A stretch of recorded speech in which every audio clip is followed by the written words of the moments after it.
Oh, nothing. Just having a cup of coffee at Independence Hall. No big.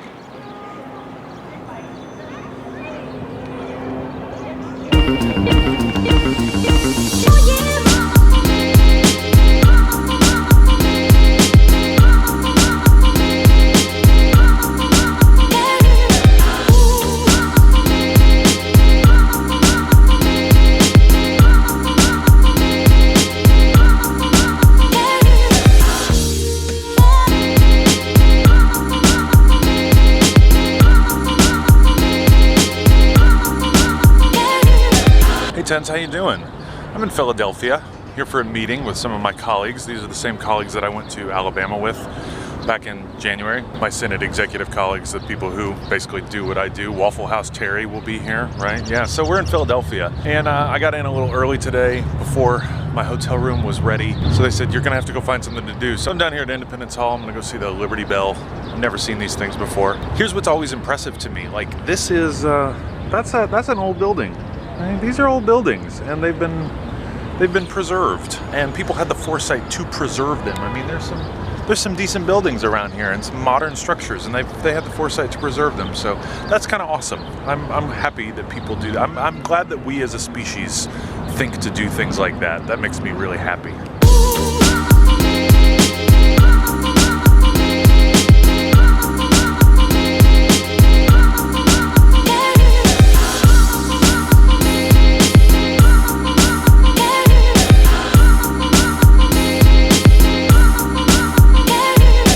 So yeah, as you know, I'm not terribly sentimental about places or attach much importance to physical things. So I didn't really want to pay the money to go into the national park area, but the Liberty Bell's right in there.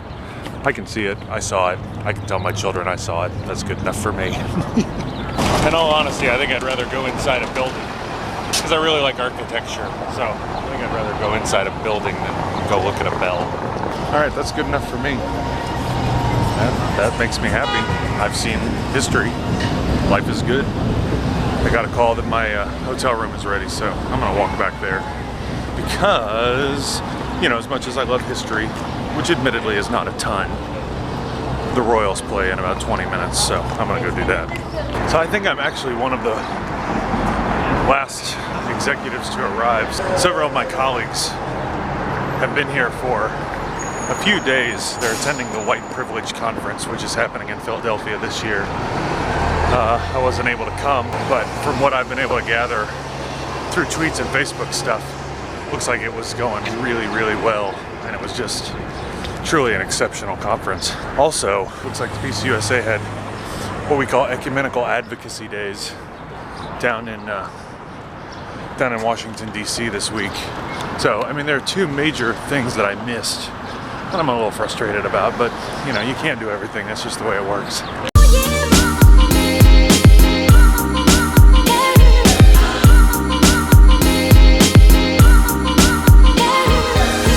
Per our Sunday night tradition, I'm going down to see if my colleagues are here. If anybody's here, we go to dinner. I hope we can get a cheesesteak. That's like the one requirement I have for this week, is I have to have a cheesesteak. Oh right, and go to see a Phillies game. So nobody was there. I guess nobody's here yet. I gotta go find something to eat. Gotta go find something to eat. Maybe I'll go over there. Restaurant is right down the hall from my room. Maybe I'll go there. Let's hang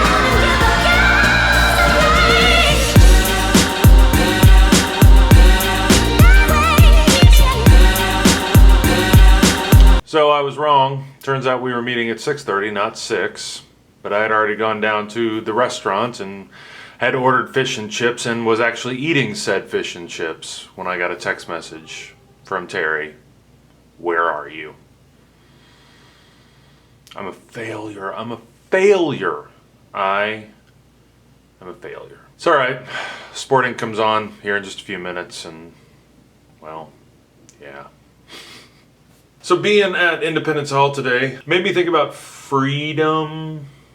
I'm not really a freedom guy. Yeah, like I don't really respond well to the whole freedom isn't free thing. Like The whole point of freedom is that it's free. Like, that's the point of freedom. I wrote a book a couple years ago. This is not me trying to sell extra copies of my book. I'm just saying I had thoughts about this thing and I actually wrote them down in a book, and so I kind of have cogent, like, ideas about what I'm about to say. And the book was about the intersection of church and the open source software movement, open source philosophy. And one of the main things about the open source philosophy is this idea of freedom, and how there's actually a couple different definitions of freedom. One is free as in beer, as in it's actually free, like you don't have to pay for it. And that doesn't mean it doesn't have value, it just means, well, you just don't have to pay for it. I always tell stories when I teach people about the stuff in my book.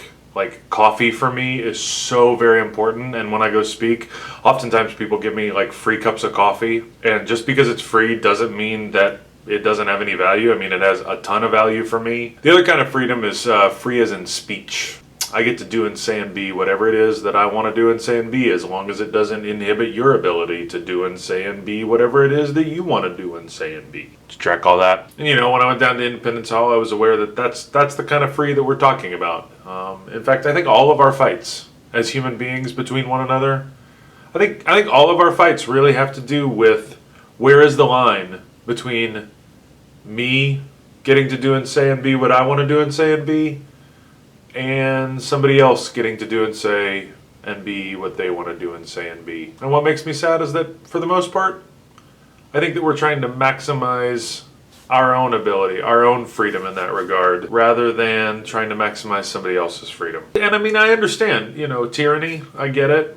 You know, I listened to Hamilton, okay? I clearly understand history. I've got a measure of understanding about what our forebears were fighting for. The thing is, I think it's switched. I think now we need to be more concerned about making sure that other people than ourselves, like I'm talking about me, like I need to be more concerned that other people are free than that I am free. Particularly, I mean, see this?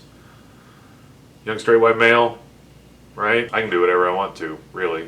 I mean, a lot of us have freedoms. We call it privilege, but it's, I mean, and that's right. I mean, that's the word. I mean, because I'm free and other people aren't. Because, I mean, the reality is nobody's really going to take away my freedom. I mean, really? I mean, I can conceive of ways that they may take it away, but the likelihood, it's possible, but it's not probable. Oh, I don't feel very well. I didn't sleep last night. I hope I feel better. I told my friends, go have dinner, call me when you get back. Maybe we'll get a drink. I hope I feel better when they get back. If not, that's okay. I got soccer to watch, and I can go to bed early. Oh, by the way, Chad is in town, too. That's rad. He's coming in for a completely different reason. He's only in town for one day. So we're going to try to get together. Maybe he'll go to the ballpark with me tomorrow. We're going to see the Phillies and the Mets tomorrow. Be free, yo. I can't believe that I have yet to make a Braveheart joke. Freedom!